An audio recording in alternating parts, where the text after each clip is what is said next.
Welcome to HR Doctors. My name is Brent. I am the owner of the Vancouver Express Employment Professionals Office. We're a staffing and recruitment firm. We work with businesses and job seekers in the Vancouver market, and we found that there is a gap and a disconnect between job seekers and businesses. Businesses continue to have a hard time hiring. Job seekers have a hard time finding the ideal job. And as such, our mission here is to connect with business leaders, HR professionals, job seekers, to uncover the challenges, the pitfalls, the strategies, anything that somebody can do, regardless of the side of the table they're on, to better manage that process and help bridge that divide. Today, I'm joined with Bonnie, who started her career as a part of Tech for America, which led her to Houston, where she taught for 4 years. Well, she never imagined a long-term career in education. Her time in the classroom led her to realize the power of strong, talented leaders, which led her to the talent space. She moved into talent development and talent acquisition in education and eventually realized she was ready to try something new and transitioned into tech. She knew that she wanted to find an employer with a mission and culture that would align with her values, something her work in nonprofits consistently provided. She found that Zapier, Bonnie? Zapier, a company on a mission to make automation easy and accessible for everybody. She now leads the business recruiting team and also loves taking advantage of the many perks that come with working for a 100% remote company, especially the play breaks that she gets to take with her toddler, working on the patio on a pretty day, and never having to wear pants with buttons. Bonnie, thanks so much for joining me. Yeah, I had to actually train to start wearing jeans again. Oh, yeah. Nothing worse than, especially through COVID, realizing the extra pounds that we've all put on. I know. Yeah. Well, awesome. Thanks so much. Yeah, for sure. One of the things that I thought was really, really cool when we first connected is you shared through the TA process with your company that there is no resume required, that you have a lengthy process with purpose, but again, no resume required, which I felt was super unique. Can you tell me a bit about the TA process with your company? Yeah. So, I mean, the resume thing, I think there's actually two kind of thought processes behind it. So I'll share both of them. One piece of it is that we know everyone's always open to being recruited, and a lot of people aren't sitting there with a ready to go resume. And so we felt like just eliminating that barrier made it easier for people to enter the process, or if we connected with someone, for us to say, hey, let's chat, let's get you, get talking about this role, that then not having to spend time getting their resume prepared or putting their current role on was actually going to help them move more quickly. But the other piece is that not everyone has a resume that fully brings to light the skills that they have. And so a lot of times when most companies, or many companies, just use a resume, you're basically making decisions off the titles that someone's had the opportunity to have, which doesn't tell the whole story of the skills they've built. For myself, coming from nonprofit spaces, you could have one title. I didn't have a recruiting title until I was leading a recruiting team a few years ago. And yet I had built a lot of recruiting skills, spent a lot of time recruiting because it was just part of the jobs I had, because we didn't have, an in-house recruiting team in the nonprofit world. And so, I feel strongly, and we feel strongly, that people can gain those experiences in lots of ways. And so sometimes giving them the option of not submitting a resume forces us to actually learn other things about them that show us the skills that they bring. Yeah. So I think it both, it just, eliminates barriers to entry. And I think also kind of gets away from that problem of people just not having had the great experiences on paper, that then might eliminate them from other roles. Yeah. And it's really interesting. I mean, I think it's a really innovative practice. I definitely, on the job seeker side, really try to emphasize to the job seeker that putting a really strong resume together can help separate you from the competition. But I also often coach our clients when we're submitting candidates not to judge the resume, because we often take the approach of what we call casting the wide net, where we'll put a posting up, try to keep it as general and broad as possible. I always say I'd rather have 100 applicants for a job than 10, especially if those 10 people are the only 10 who applied to a very niche, specific kind of unicorn type job and they don't fit. I'd rather 100 people apply, talk to all 100 of them, and realize that somebody there might have a brutal resume, but they're an amazing person. and that we then go through that process of kind of our TA process and our interview process to better, I guess, decide whether or not that person's a fit, whether it's through culture, all these different things. Are there other things on the front end? Like, do you then maybe rely more heavily on like a robust and strong LinkedIn profile? Like, is there early, and I know we're going to talk about the actual process you guys have, but without requiring a resume, I mean, it seems like something that's really ingrained in HR and in most people's process. So like, is there anything if someone maybe doesn't have one? And again, I caveat by like putting resumes together sucks. Like, it's not a requirement of anybody's job to have a really strong resume once you're in the door. So expecting to like measure a candidate on their ability to put one together. But I also caveat that by like saying to a job seeker, if somebody's got a mediocre or what I would rate as a 7 out of 10, it's really not that hard. It is hard, that's a lie.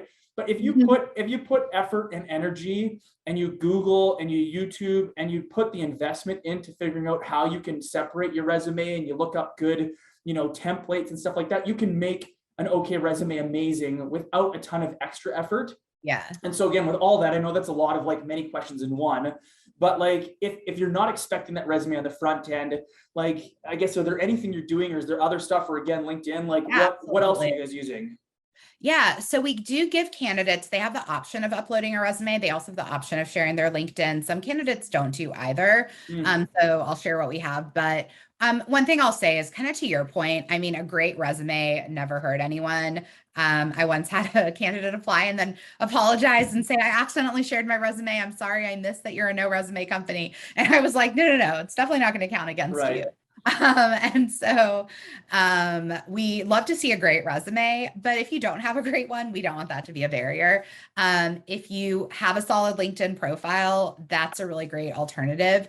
And if you don't have that either you're not on there, I do recommend getting on LinkedIn. We love to look people up. I think most recruiters do, but that's also not required. What we do have is questions. We do not ask you to do, this is my pet peeve, most people's pet peeve. We never ask you to upload or to enter where you went to school and what job you had and what title and responsibilities. We don't get any of that, but our application does ask questions that relate specifically to the role and the skills needed in the role. And often there's some sort of performance task. So on our customer support team, for example, we ask you to actually build a Zap. So if you know our product, Zapier is like our name and our product, and you build Zaps within Zapier. It's an automation tool. And so if you know how to build one, great. It's going to be really easy for you to build the Zap.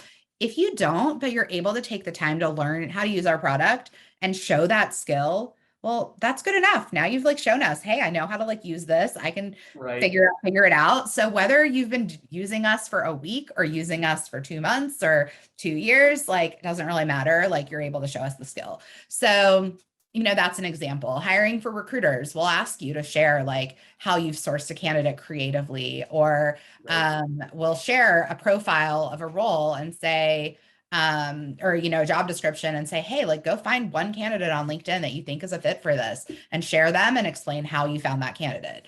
Those sorts of things. So we'll have them do some sort of small performance task that shows us some of the skills needed for a role. And then we also have a couple of questions. So again, with those support roles, often we'll ask them to maybe write an email of, you're in a situation where a candidate can't, or where someone writes you and, they're frustrated that you don't have this integration. Share with us how you would respond to that challenge. If we can see that a candidate, is writing really strong emails, it's less important that they've had a bunch of experience because they're showing us kind of the skills throughout that application. 100%. It's like a behavior-based interview without necessarily having to go through. I wonder, I mean, you guys have, you're in human resources, you're in recruitment, but you're the TA manager, right? Like the talent acquisition team lead. I guess, is it maybe a little bit different where your team's likely doing a lot of outreach, sourcing candidates, reaching out to people where you're identifying they have a LinkedIn profile versus an applicant who's applying? Like, I guess I'm assuming it's different when we're reaching out as recruiters and we're saying, hey, you look great, come to me. I don't care if you have a resume because I've found you. Yeah. How is that, like, from an experience perspective, maybe different for the candidate who applies? Yeah. So yeah, when a candidate, if we're reaching out to them, often they don't need to, go through, we definitely don't ask them for a resume, although again, they're welcome to share that with us. But even for the candidates, and a lot of our hires are people who apply on their own, and not as a result of recruiter outreach. And so even for those folks, they don't have to have the resume. Again, when you don't have resume in LinkedIn, I'll be honest that then you have to really do like everything else on the application should probably be, Right. stellar, because we're really kind of coming in blind if we can't find any information about you and what you've done and, all of those sorts of things. So it is nice to have one of those two things, certainly, but we still try to have applications that will show us enough of someone that we can figure out if it's worth like getting on the phone with them. And then once we're on the phone, our recruiters will be able to like learn what they need to figure out if it's really a strong fit. Yeah, and I assume just the same as you giving those small like tasked individuals to use as assessments. If really like a really strong LinkedIn is a behavior demonstration from a candidate or job seeker perspective that you've taken it seriously, you see the value in it, you've continued to engage with the platform, the site, which I highly recommend, whether you're an active job seeker or not. And then same, if you have a resume, how much time, effort, and energy have you put into it? We get tons of resumes from people, and I'm not talking just junior entry-level employees, often from C-suite employees or management executive level, where it's a black and white resume in a Word document, and it just shows a lack of understanding or investment almost in themselves. And often it's due to a blind spot. And I think I would like echo what you're saying, that if you haven't done those things for your company, it doesn't necessarily mean it's going to be a deal breaker, but then you need to demonstrate why you're a worthy candidate and why you'd be willing to be, or why you should be considered for next steps by demonstrating that through that initial application process. Yeah. That's what I'm gleaning. Yeah. Now, I can give you a bit of a buffer and time to think. One of the things we were going to talk about was about the lengthy process, but with purpose. And so one of the things we've done on our website is I've produced probably, I think, about 15 videos. I think 20 is where it's going to cap out of what our process is, start to finish, for businesses of what we feel they should do. Everything from where we take an initial job order with the client, where we dig into, top down the position, the requirements, what the job's going to look like, what's reasonable in the market, to then creating the postings, marketing, advertising. One of the things I'm assuming that you guys have, that we have as well, is a team that is there to be able to connect and not just screen. And I think that's one of the things where you've got, not expecting a resume can mean a high volume of applicants, which is what you want, but then it means you have to talk to all these people. And I think a lot of businesses maybe use the resume, use the application as like a screening method, which I think we both are inferring that that's maybe not the best approach. Tell us about like the lengthy process, but with purpose, that you guys use to identify and ultimately hire like great fits for the team. Yeah, absolutely. So our application, I would say on balance, like shouldn't take longer than any other application. It's just like instead of the time to fill out like all the many employers you've had and that repetitive information and your address and all that stuff, you're actually giving us some information tied to the role. Beyond that,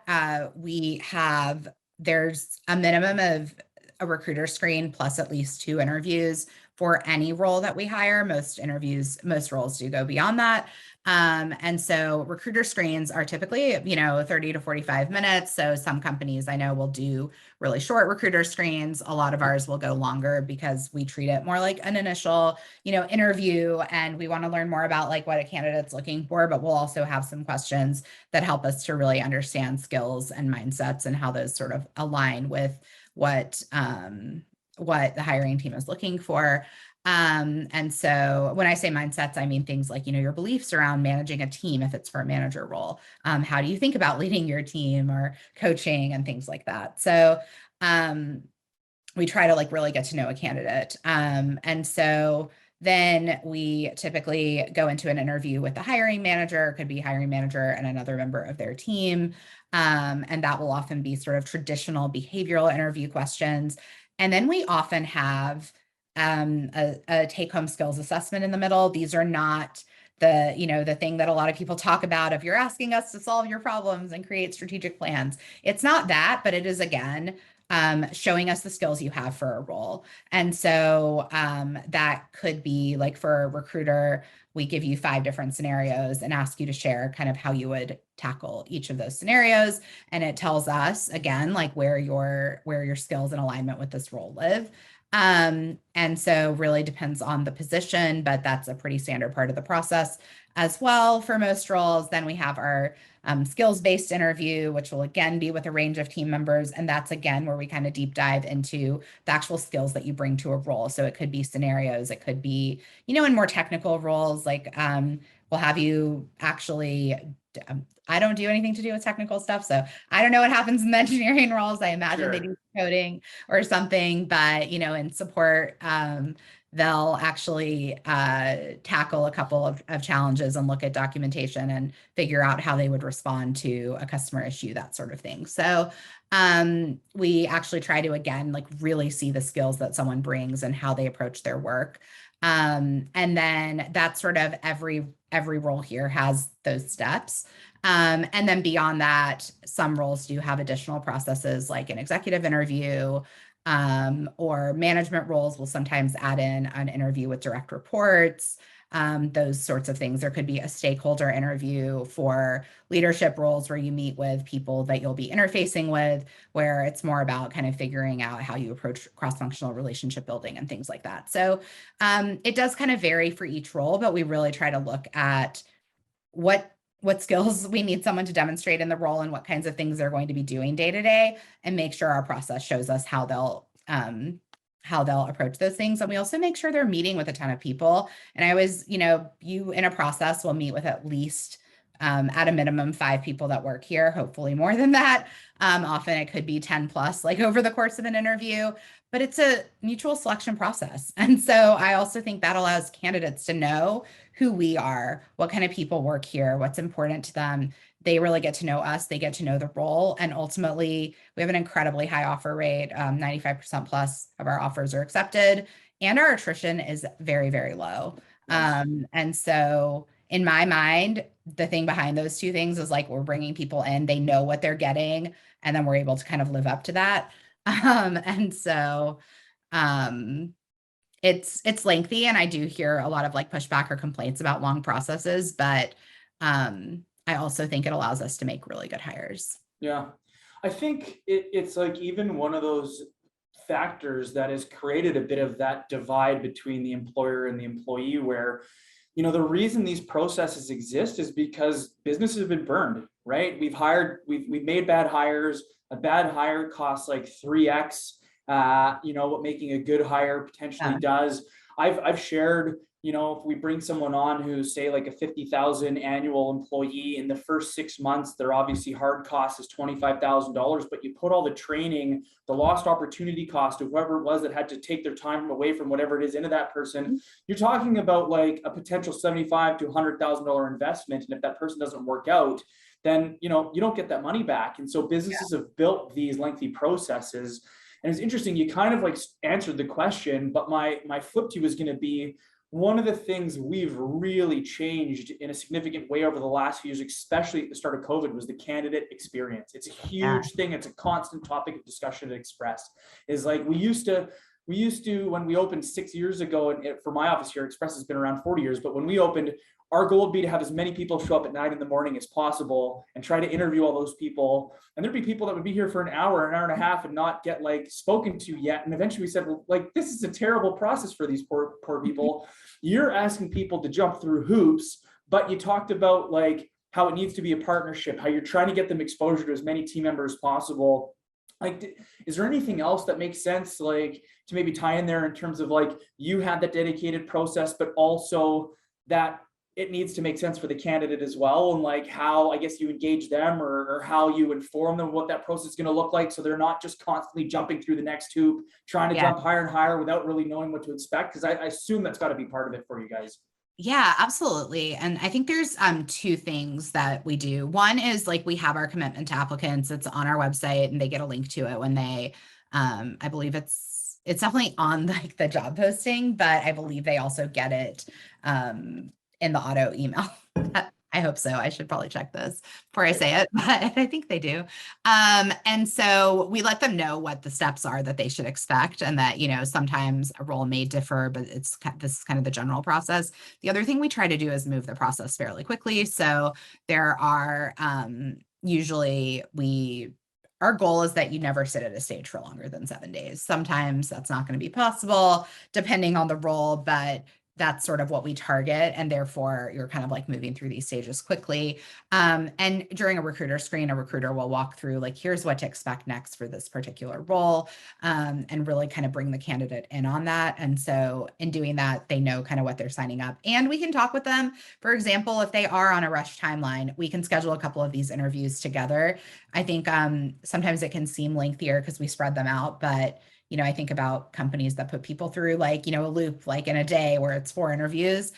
Ours can be less than that or no different than that. It's just that we sort of like spread it out step by step. And so, but certainly like we have had cases where someone's in a rush, so we schedule everything on one day or, over the course of 2 days back to back. So we also just try to be flexible on our end and have that communication with our candidates. Yeah, that's great.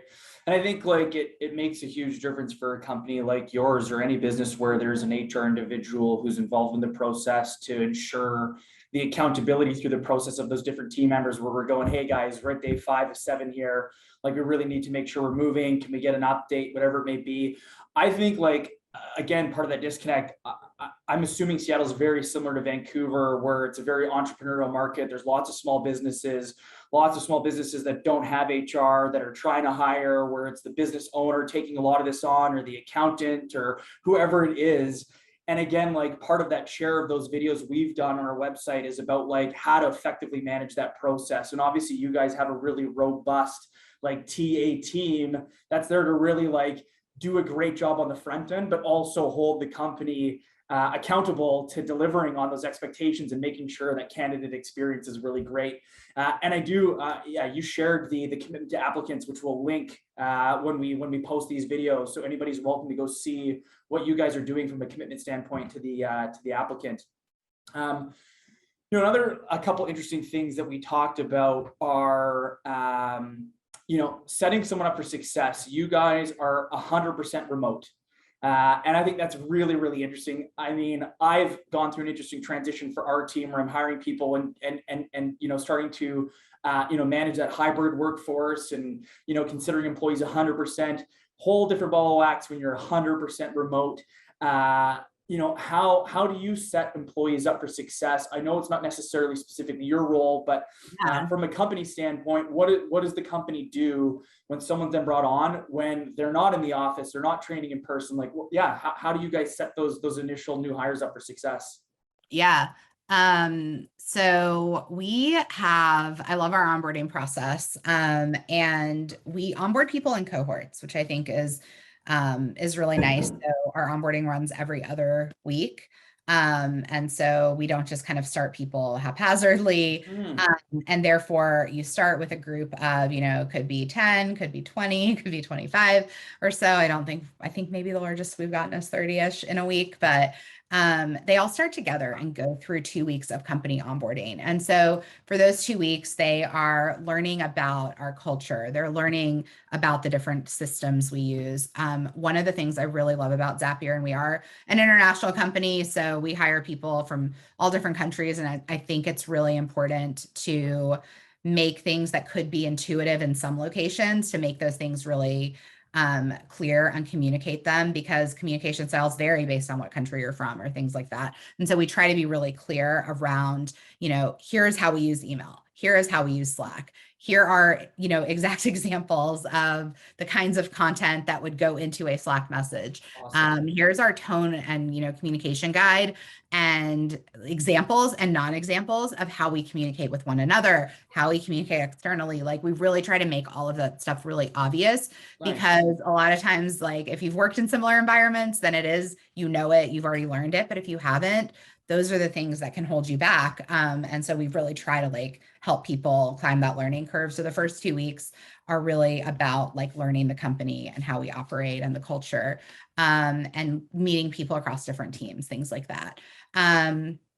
and then also getting all of our technology set up, which was, I don't know, A a whole lot. other Like, animal. not a tech person trying to Yeah. figure out what to do with this like VPN and all of these things. So, so I could get onto things. So anyway, we get all those things set up. And then they kind of move into their team and role specific onboarding. But I think that 2 week period to really learn the company and focus on relationships without any sort of expectations of their actual, the role they're doing is something that we think is really important to our success. And even when you're feeling really urgent and this is a critical hire and you have just a whole pile of work for them to do, we really push managers to like give them that 2 week time before we start sort of bringing them into team training. And is that something, whether you're entry level, junior, frontline, all the way up Everyone. to, yeah, that's amazing. Because that'd be so cool being in that program as like an entry level employee and being there and, whether the person's on the other side of the world or whatever, but having that kind of, hey, I was in the same class as this guy who, often when we're junior careers, and even still a lot of people have different people that, are kind of on these pedestals, and it's great to kind of be able to have that personal connection and, have maybe a way to navigate to somebody who's in a more senior role. That's really amazing. One of the other really interesting things we talked about is that's a completely other I guess division of human resources. You guys have like an onboarding team, you guys have HR, you've got generalists, you've got all these different things. You're on the TA side. Can you I guess talk a bit? This is something that I'm definitely passionate about because I'm obviously on the TA side, but again, we've been approached in the past by, say, the small business that has 50, 60 employees. And we've had a lot of people on who have been directors of HRs of company that have, 200 employees in the local office or 1,000 employees across the country, whatever it may be. And there's this maybe misconception of I want to hire HR and this HR person is going to be a generalist. They're going to do benefit admin. They're going to be responsible for payroll understanding, conflict resolution, talent acquisition. And often what I find is talent acquisition is very measurable. It's a hard one to measure because you can measure it just based on the success, which isn't necessarily fair. But in your experience, you obviously hire for TA. How is TA talent acquisition different from generalists? And I guess why are those things separated in your company? Yeah. So yeah. So many different parts of TA. I mean, it's interesting. My hesitation is I was sitting here what does an HR generalist even do? Because that's a totally different team here. And so it reports into a different team. Our work is very different. And I think more and more talent acquisition really does probably need to be pulled away from a lot of HR because it is just a completely different function and type of work from roles that are sort of managing just a lot of the people internally. I think a couple of things. First, I just don't think there is a person who actually knows every aspect of HR really, really well and can do it all really, really well. Unless they've maybe done every single one of those roles and then are willing to come back down in, to some sort of individual role. But it's going to be really hard to find a person that can do all of that. So then you're probably going to have a person that knows one or two of those pieces and then is just sort of guessing, trying to figure out, and you're going to sacrifice quality or you're going to sacrifice effectiveness or efficiency of all of this, that sort of thing. So it's just not possible to decide to have one person that can do it all really, really well. So that if you're in that position, of course, when you're really small, you may not be able to invest in everything. I would start thinking about what are the things that we really need in-house and what are the things that we can sort of outsource or pull in other people to do. Because it's just going to be really hard to find someone that can do everything. But I think if you really want strong talent acquisition, isn't just about filling roles. It's about knowing the teams you're working on. It's about being a real partner to the hiring teams you're working on and being able to help them think about what their talent needs are. It's knowing what's coming up 6 months, a year down the road and being able to prepare for those things in terms of, building pipeline, building relationships, if you think like you can just open a high level role and then, fill it in 2 months, no, like you need to have a sense of where are, what are like the industries that we target and the employers that we target, and what are the right times to approach people at that company and start those like soft relationships. And if you're not doing those things several months out, then you're not going to have like a quick, efficient process like once you want to open those roles. So there's just so much that goes into strong like TA that is just like different from a lot of other parts of HR work in my mind. Yeah. And so it's unlikely like you're going to find someone that can do it all. Yeah, So we had a couple great people that have joined us who are really strong on the people culture side. And like I call them like the HR, like the heart of the business. They're making sure that the employees feel like engaged, especially with COVID, how it kind of, the pendulum swung, and the employee experience and how we're setting that employee up in retention, all those different things really requires like the right person who really is like a feelings first and a real like emotionally aware, emotional intelligence. And I find like not that TA people can't have that, but the talent acquisition tends to be like your hunters, like we're faced with rejection all the time and people rejecting offers or people like rejecting a request, and we have to let people down. And it's a very different mindset. That like heart touchy-feely person, it's a totally unenjoyable part of the process to be a part of, because you get this rejection, this having to let people down. You're constantly dealing with this like dichotomy of like, letting people down, feeling like you've let them down, all this different stuff. And we almost have to have that like, the duck, the water off our back, the goldfish mindset, just like it is what it is. We'll work on jobs and all of a sudden things will change and the team goes, we don't need this anymore, even though we've been working on it for 2 months and have the perfect person. Like it really, I think, especially for that business that's maybe looking to add like an HR person to the team, you really, I think, need to understand, like, do you need a TA person? Is recruitment your biggest weakness? And if so, you can ask that person to do bits and pieces, but their strengths are always going to lie in one side or the other. And hiring a generalist and then expecting them to do TA isn't always going to be setting that person up for success or the business. And conversely, if like you need more of the people culture stuff and the feel of the business, and maybe TA isn't necessarily like a huge thing and growth isn't necessarily this big piece, then you can get a great person on that side and they'll still be able to do recruitment. But again, you need to be able to temper and manage expectations of what that's going to look like. Yeah, that's fantastic. It's really interesting to hear like what the process is like internally for you guys. The reason we initially connected is I saw an article that you had shared on LinkedIn that totally like hit home for me, and it was your Next Plan program. It's something that I have like tried to indirectly implement here, which we'll dig into. But tell us about the Next Plan program with the company. yeah, so next play actually. Next play, sorry. Same idea. No, you're good. Yeah, so I mean, the big idea there is that too often, well, I think there's a couple of things. So too often, I think the norm has become like you let your employer know 2 weeks out that you have a new job, even when you've had that job for 3 months and you've known you're switching. People wait and just give their like 2 weeks notice. And then, I don't really think it sets anyone up for a smooth progress. Your employer's not going to be able to find their new hire in that time. So they're probably going to feel resentful towards like the employee, which isn't going to be great for like relationships in the future.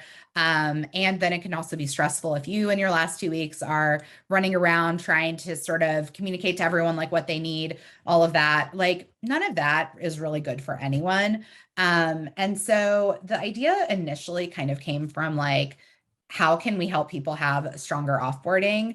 And perhaps if we were to be more supportive of people exploring other opportunities and just have like a more transparent culture, then managers could prepare for departures, teams could prepare, employees would feel supported, and it wouldn't be, secretive and trying to figure out who they can get reference checks from and like all of that. And this can just be like overall a more natural part of the process. So that was sort of like the kind of conversations we were having that sparked the start of this program, where we said, hey, like, let's just start offering people some coaching. So if you find yourself feeling like you want something new, our recruiting team is available and that people can confidentially request support if they haven't yet talked to their manager, and they can say, hey, I want to know like this is what I'm looking for. And then we can support them both to look across Zapier, like what's on our hiring plan? What do we know is coming a few months out? How can we help them create like a game plan to prepare for that next role and, either level up skills or build the relationships they need so that that might be an option for them.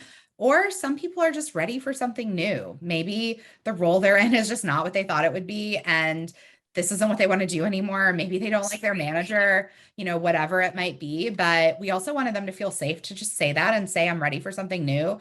And I need help like getting ready for interviews, or I need to I want to have a stronger resume and need support from like a real recruiter, those sorts of things. So it kind of came from like wanting to really help people and hoping that creating a culture where we could have that transparency, and where people could feel supported would then ultimately help us avoid this whole thing of, people suddenly out of the blue, leaving and teams feeling like really kind of strapped or stressed over it. So that was sort of like some of the thinking behind that program. Yeah, it's awesome. I mean, as a small business owner, I would love for some of my team members to be here for the entirety of the lifespan of our business, and even potentially succession plan and take over one day. However, like we haven't got that secret recipe like dialed, and have experienced turnover and lost great employees. And I think the greatest benefit that we've been afforded through an employee transition is somebody giving us significant notice. Somebody where, and this is something I've instituted from day one with my team, and some people have trusted and other people understandably haven't because of how they've been burned in the past, which again, we talk about that disconnect. Like, again, it's an apparent thing where I've worked for companies in the past where I knew the day I give my notice was the day they'd walk me out. And with that company, I knew that I did a whole bunch of job searching and found a job and had a signed offer and went in one day and said, I've done this and you guys don't know anything about it. And now you're in a reactive mind state and there's nothing you can do about it. And it's because this is the culture that you've built.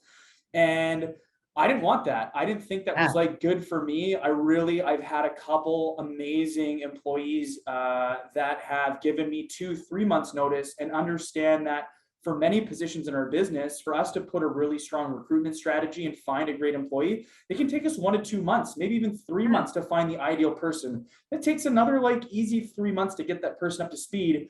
And no one's given me 6 months notice. And if they did, that would be amazing. I don't know if that's, maybe a unique situation, but I've had people that have given 2 and 3 months notice and even have said, hey, like I'm going back to school or I'm going to be moving. And like, I really wanted to be open and it's done in the right way. And there's not any way where, I can change their mind. And at that stage, it's just about like, how do I support you? And I've been like the most amazing reference for some of these people while they've actively been employed for my company. Like, what better reference to get than your current employer? And they've also done amazing things to set me up for success. And I'll be forever grateful for it, by them being involved in the interview process, helping hire and train their successor. Yeah. I think it just creates like a way better opportunity. And we talked about those turnover costs. 2 weeks gives me nothing. Like there's no way I can hire and onboard and train somebody in 2 weeks. And I feel like the only reason that I only get 2 weeks notice from an employee is probably because of me, probably because they don't feel comfortable or safe, probably because they think there's going to be a negative reaction, or because they've maybe come and tried to address concerns with me in the past that I haven't realized have been real, or haven't like heard what they've been saying or been, the person that's there to listen to them. But I think it's such a critical thing. I thought it was such an amazing like piece that you guys have. And I think that ties into like retention. You talked about how you have a great retention rate. By being open, it gives you an opportunity when that employee comes to you to try to like, solve the problem and say, well, what's not working for you? One of the things you talked about is like the on the right bus, but the wrong seat, right? Yeah. Where they maybe come and they go, you know what, I don't think this is right for me. My head's out. I got a foot out the door. And you go, okay, well, like, yeah, maybe tell us about some of those conversations. Yeah, for sure. We've had like a few of those here, and I don't want to say too much because it's always like people's confidentiality and everything, sure. But cases where someone was having a hard time, like they were having sort of a relationship issue with a manager, and so they're where they went to was, I guess I have to leave or find something new. It was like, okay, well, how can we actually support you to maybe have a couple of conversations, and potentially we can figure out changing your reporting line, or you and your manager can resolve this challenge. Like those sorts of things, I think have come up a few times where actually, like, if you sit there and talk with someone about like what they want, and what you hear is essentially, I want everything I have here except this one small thing that needs to change, often we can actually figure out how to help them like have the conversations they need to have to change that one small thing. Or, there's just like one part of my role that is really frustrating to me. Potentially, if you really want to retain someone, you can kind of figure out how to like get some supports in place. So it helps us sort of help them like figure out like what conversations they might need to have. And we've also, I think, let managers know, hey, if you have someone where they are like, it's the right person, but we just don't think they're in like the right role, then let's like encourage them to come to our team. Like, you guys have that transparent conversation. Don't do the thing where you just coach them out or put them on an improvement plan and tell them to leave. Yeah. Instead, let's figure out, we've got this like great talent. Like, where else can they fit in this company? There might be a place. And so we've had some of those like conversations where we've been able to find a new home for someone who is great, but maybe just like wasn't on a team that was like the best fit. And so I think those sorts of things are things like TA teams should be doing, because we know the organization, we know the people, we know the hiring plans. And so I think it's really easy for us to support employees to navigate those things as well. Yeah, I think we might have previously discussed, or I might have heard recently in some of the other conversations I've had about, you've got this robust process, this really like lengthy process with purpose. And when we hire somebody, and we're the same way, we've got a very dedicated process on how we bring an employee in. And one of my favorite things to talk about is like the 3 pillars of success to a successful hire, which is the front end, whether you use a recruiter, it's your TA team, whatever you do, that you've got this process on the front end of how you hire. And then you have a process on the back end of how you train and onboard and performance manage and coach and all these things. And then the 3rd pillar is that like intangible, the candidate, but also the intangible of the team members they're working with, their managers. Like, we could have a full year interview process and still not know how the fit's going to be until the person gets in there. And once somebody's in, like, there's a reason they got in. And I've even heard of examples where people are like low performers in their role, and they get moved to a different seat, and they're a top performer because they just weren't on the right seat, but we know that they were there. I specifically had an employee here who was a recruiter for 3 months, and she was like, just it wasn't the right job for her. She knew what she was getting into. We did everything we could to set her up for success. She was, breaking out in tears because of the letdown of letting clients down and stuff like that. And eventually we moved her into another role. She was so amazing at it, was the right person. And I think it just really came down to having those open conversations and realizing that if you really do everything right on the front end and you're doing everything on the back end, you also need to be willing to be open and have those conversations and listen to those team members. And I think you owe it to the company to do everything you can to try to retain those people, especially in the market where, like you said, it's like, it's old school thinking where that pendulum was maybe more on the employer side, where it was like, okay, this person's not a fit. We're not going to let them go. Let's performance manage them. Let's work them out. Like, that's not good for them. That's not good for the brand. That's not good for anybody. Yes. Yeah, I love that example that you gave, because I've definitely seen that too, where someone in one setting, it's just like not the right one, and then suddenly you get them into a different environment and they are thriving. Yeah. And so I think that mentality that you just shared of like, if you've really invested in your interview process and you believe in the person you're bringing in, then like once they're with you, you have to invest in them too. And of course, there are cases where we make bad hires, or where just we didn't get the information we needed, and then it's just like not going to work, and there's not another spot. But often, if we're seeing like enough of the signals that we have like the right person, then I do think taking that time to kind of figure out like, what is the set of conditions that's going to help this person thrive? Yeah. And like often we can kind of work together to help like make that happen. And I feel like TA teams are often like underutilized in those things, like when we actually are really good at assessing talent and, understanding like the needs of different hiring teams and things like that. And so I would love to see it just become like more the norm that TA teams are involved in like what happens with people after they're working in a company as well. Yeah. Yeah. And it gives them like great fulfillment and ability to still be part of that process and see the success the whole way through. I think it's been fantastic to connect with you. I mean, as we talk about that disconnect, I know we like sharing information on the candidate side. This has obviously been more on the company side, but it's fantastic to hear that you guys have this really like great process, that you're invested in the back end, and then you also have an understanding that not everybody's going to stay. And how do you help like people, how do you facilitate that transition out that is going to benefit the business, benefit them, which really ties into that like culture, the values, and the TA part where you talked about that partnership. And I really truly feel when I bring an employee onto my team that is my mentality, specifically for a recruitment firm, like an external agency like ours. We're in really one of those like entrepreneurial kind of mindset offices where each person kind of owns their little business, their own desk.